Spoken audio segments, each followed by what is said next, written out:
Hi, y'all. You know what time it is. Woo! Get into it. Get into it. I know I usually am a bit more energetic, but I had a really bad migraine this morning that has kept me laying down most of the day, which is unfortunate. It's okay to have these things happen. And sometimes we have to take the rest upon ourselves to recharge and rejuvenate ourselves to where we can still be functional people in the world. So I took most of the day to try to relax and unwind, close my eyes for a bit. And of course, I don't own the music that you're listening to in the background, which is brought to you by Mr. Ambiance. Yet again, check them out on YouTube. Mr. Ambiance. Ambience. So, yeah. Hopefully, everybody has had a wonderful day on my favorite day of the week. It's Wednesday. And it is a Wednesday today. The wind has been very busy today.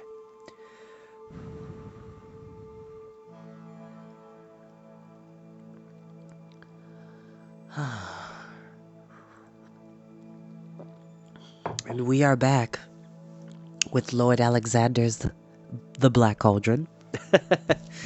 And we are about to get a little bit interesting with what's about to happen next because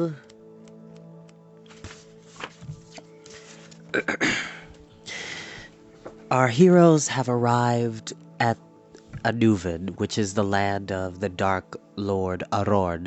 And so they're at the Dark Gate. So that's pretty much the main entrance of, well, the backdoor entrance of where Anuvan is.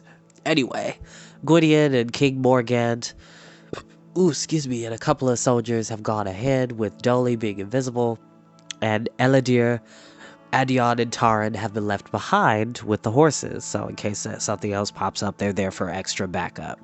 So we're about to see what happens next.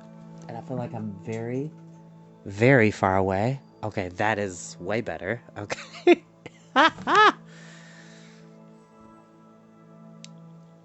And as always, I need to clean my glasses. The words of Velma from Scooby-Doo. My glasses! My glasses! I can't see without my glasses! Yes, I am one of those individuals. Like, I can see people, it's just very blurry. Very, very blurry. Alright. That's a lot better. Like I always say, you do not have to watch these videos when they go live. You're more than welcome to watch them in your downtime, spare time, in between time, and relaxing time. And without further ado, we'll go ahead and begin our reading for tonight, okay?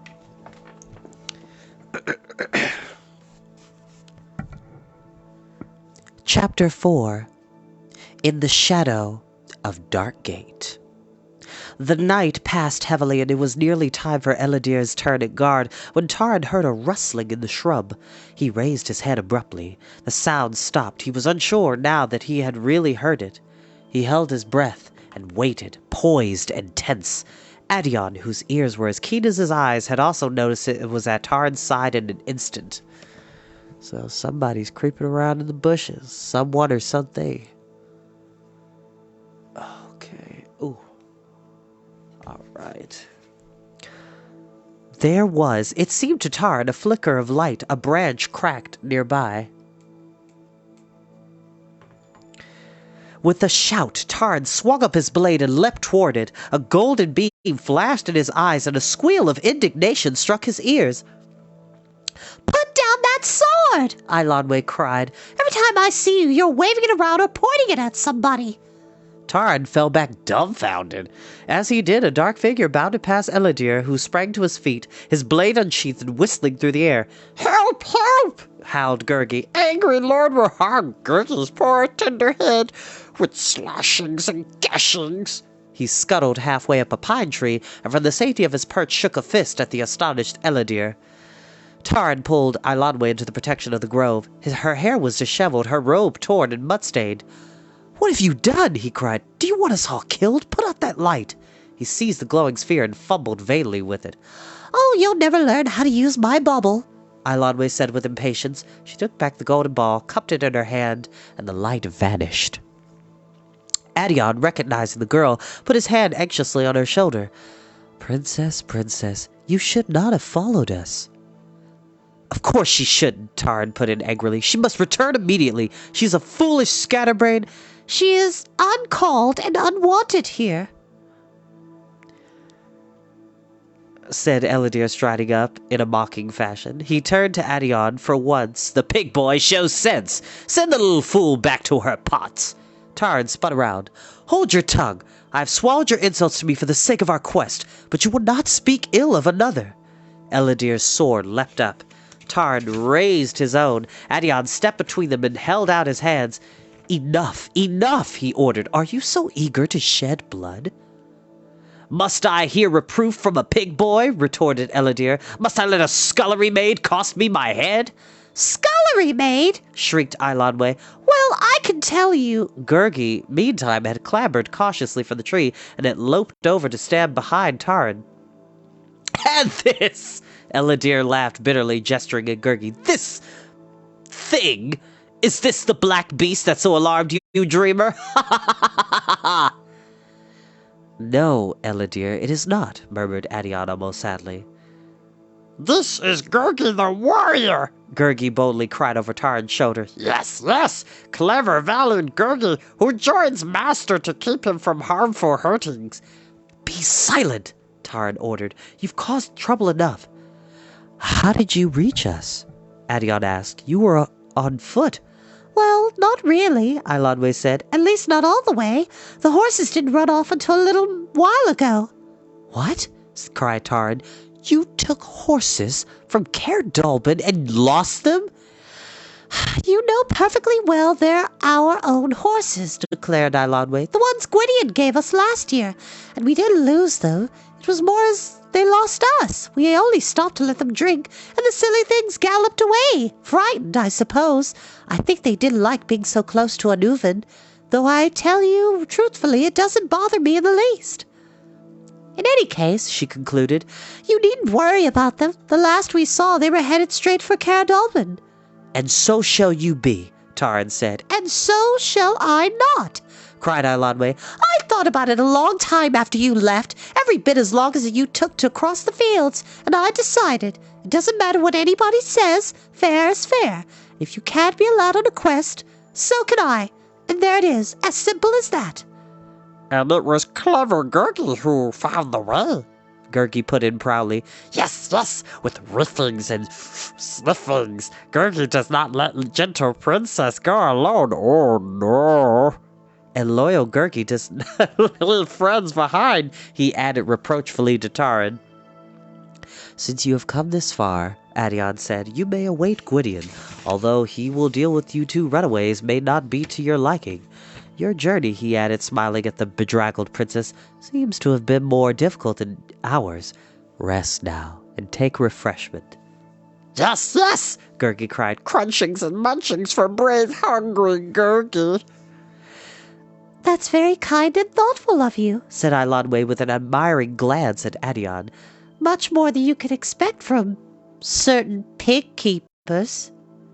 Adion went to the stock of provisions, while Ellidyr strode off to his guard post. Tarn sat down wearily on a boulder, his sword across his knees. It's not that we're starving, Eilonwy said. Gurgi did remember to bring along the wallet of food. Yes, and that was a gift from Gwydion too, so he had it every right to take it. It's certainly a magical wallet, she went on. It never seems to get empty. The food is really quite nourishing, I'm sure, and wonderful to have when you need it. But the truth of the matter is it's rather tasteless. That's often the trouble with magical things. They're never quite what you'd expect. You're angry, aren't you? Eilonwy went on. I can always tell. You look as if you swallowed a wasp.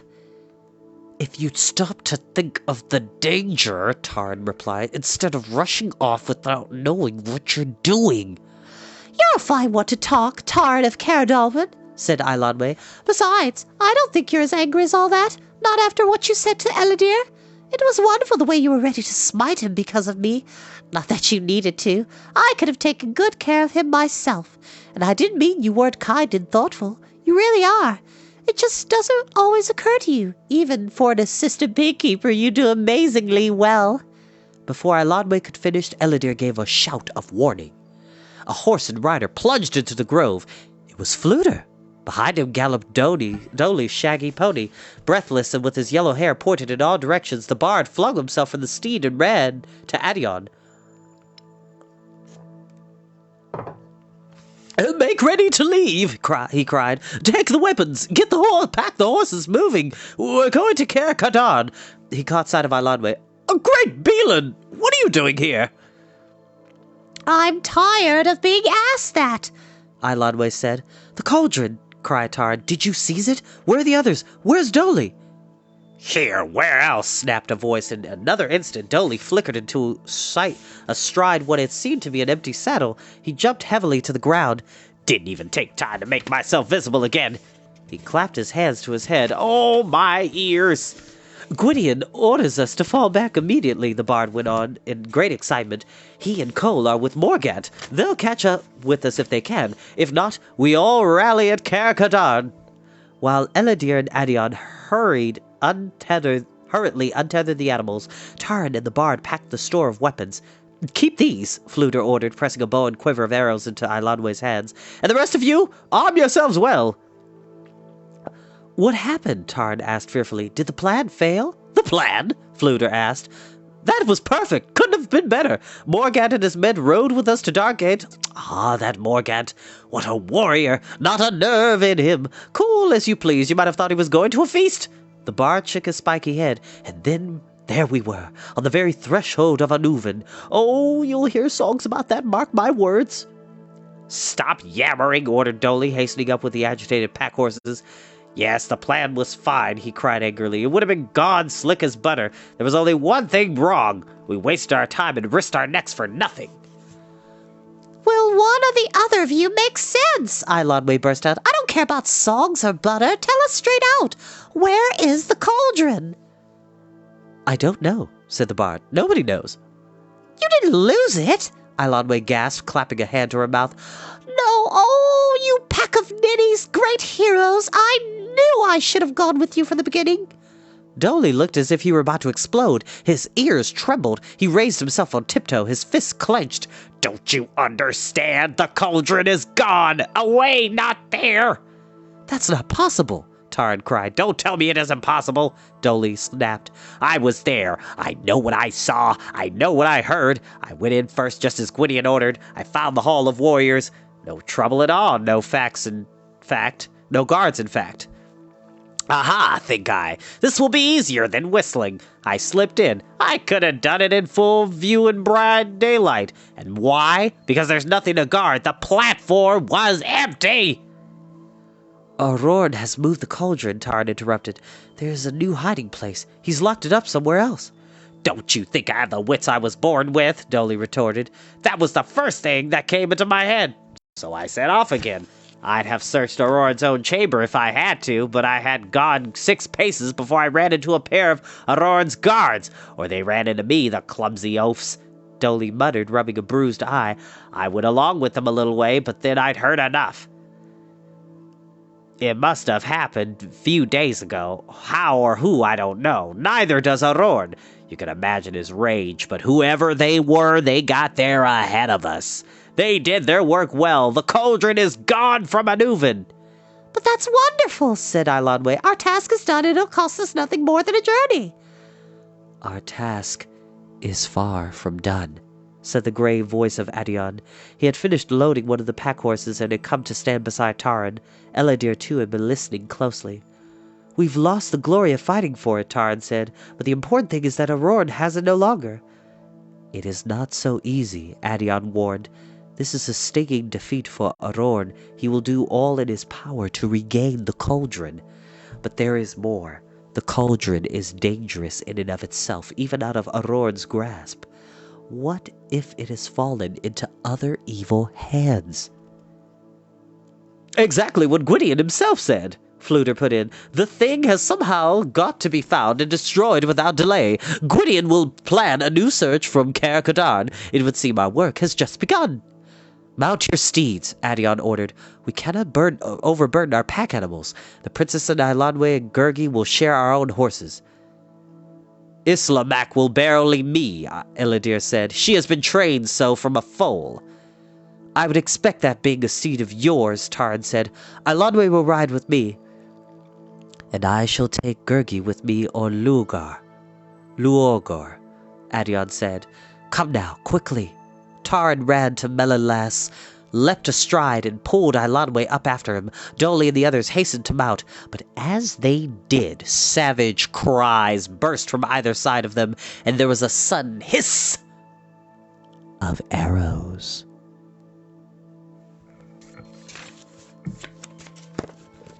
And that is where we shall end for tonight. I hope you all enjoyed that reading. I will see you all next time. Please be good to each other. I love you all so very much. Bye-bye, y'all. Have a great night.